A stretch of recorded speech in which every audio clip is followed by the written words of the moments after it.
Assalamualaikum warahmatullahi wabarakatuh. Perkenalkan, saya Putri Ayudayana dengan NIM 200510194 dari Prodi Hukum Fakultas Hukum Universitas Maliku Saleh. Yang saya hormati Bapak Dr. Yusrijal SHMH selaku dosen pengampu pada mata kuliah Metode Penelitian Hukum.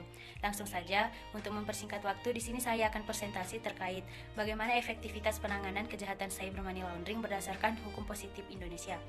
Ada pun latar belakang dari judul yang saya ambil, yaitu yang dimana kita ketahui perkembangan teknologi informasi dan komunikasi saat ini sangat beragam jenisnya. Bahkan kecanggihan yang ditawarkan juga sangat banyak, yaitu melalui fitur-fitur yang dapat membantu dan menunjang efektivitas manusia.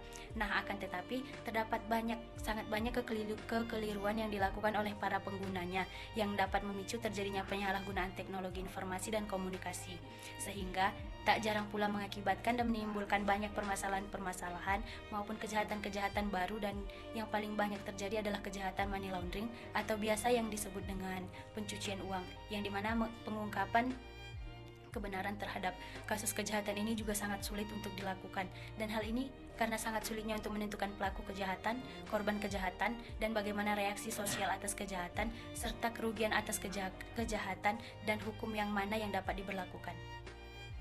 Pencucian uang atau yang biasa disebut money laundering adalah suatu upaya perbuatan untuk menyembunyikan atau menyamarkan asal-usul uang atau dana serta harta kekayaan hasil tindak pidana melalui berbagai transaksi keuangan agar uang atau harta kekayaan tersebut tampak seolah-olah berasal dari kegiatan yang sah atau legal.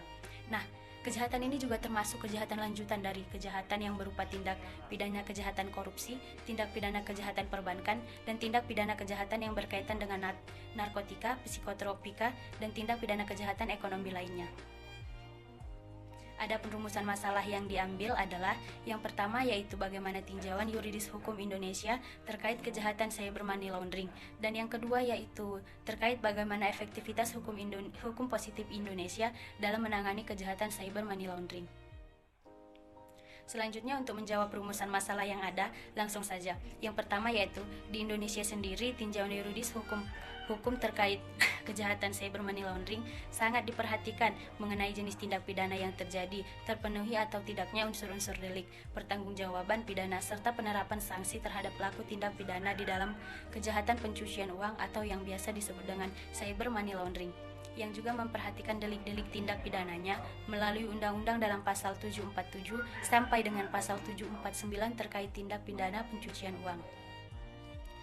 Indonesia melarang kejahatan money laundering melalui Undang-Undang Nomor 15 Tahun 2002 tentang tindak pidana pencucian uang, sebagaimana telah diubah dengan Undang-Undang Nomor 25 Tahun 2003 tentang perubahan atas Undang-Undang Nomor 15 Tahun 2002 tentang tindak pidana pencucian uang, dan kembali diamandemenkan menjadi Undang-Undang Nomor 8 Tahun 2010 tentang pencegahan dan pemberantasan tindak pidana pencucian uang, yang menyatakan bahwasanya pencucian uang adalah segala perbuatan yang memenuhi unsur tindak pidana sesuai dengan ketentuan undang-undang ini.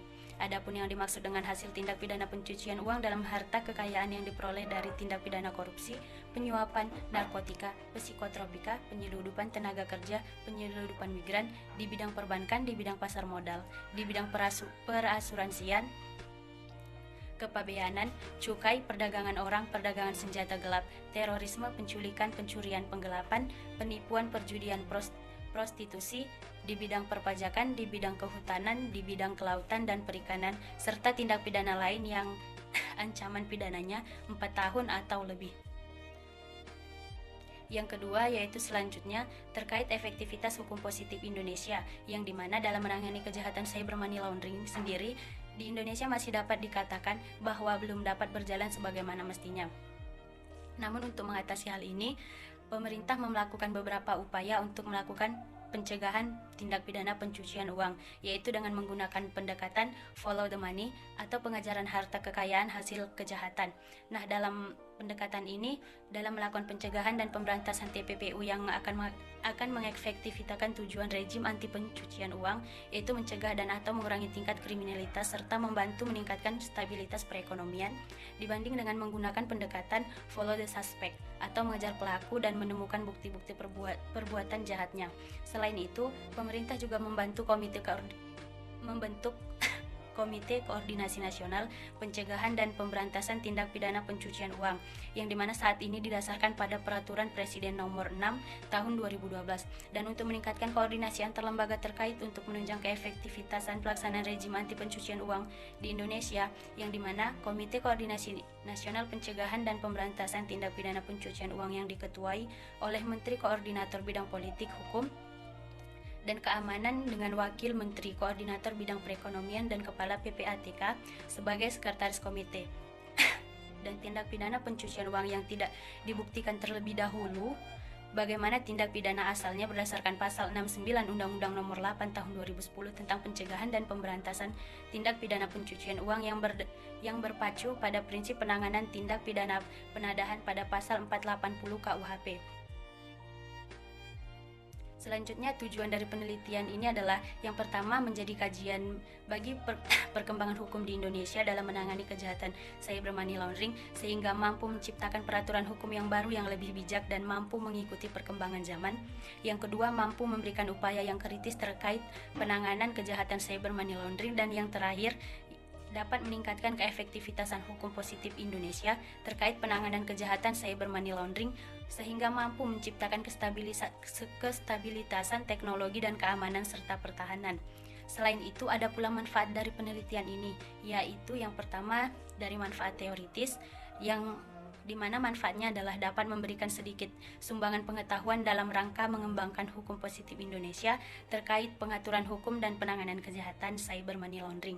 Dan yang kedua yaitu manfaat praktis, yang dimana manfaat ini juga dapat membantu dan sedikit menambah wawasan dan pengetahuan dari para praktisi hukum dan juga masyarakat terkait bagaimana penerapan hukum yang lebih efektif untuk mencegah dan menangani kejahatan cyber money laundering ini. Dalam penelitian ini, teori yang digunakan adalah teori yang menggunakan metode pendekatan yuridis normatif, yaitu penelitian yang menerangkan mengenai ketentuan-ketentuan dalam peraturan perundang-undangan yang berlaku dan dikaitkan dengan fakta-fakta lapangan. Dengan demikian akan dianalisis keefektivitasan peraturan perundang-undangannya serta analisis upaya penanggulangan dan penanganannya. Sekian presentasi saya terkait keefektivitasan penanganan kejahatan cyber money laundering berdasarkan hukum positif Indonesia. Kiranya sangat diharapkan kritik maupun saran dari para penonton. Apabila ada kekurangan dan kesalahan, saya mohon maaf, dan kepada Allah saya mohon ampun. Wabillahi taufiq wal hidayah. Wassalamualaikum warahmatullahi wabarakatuh. Terima kasih.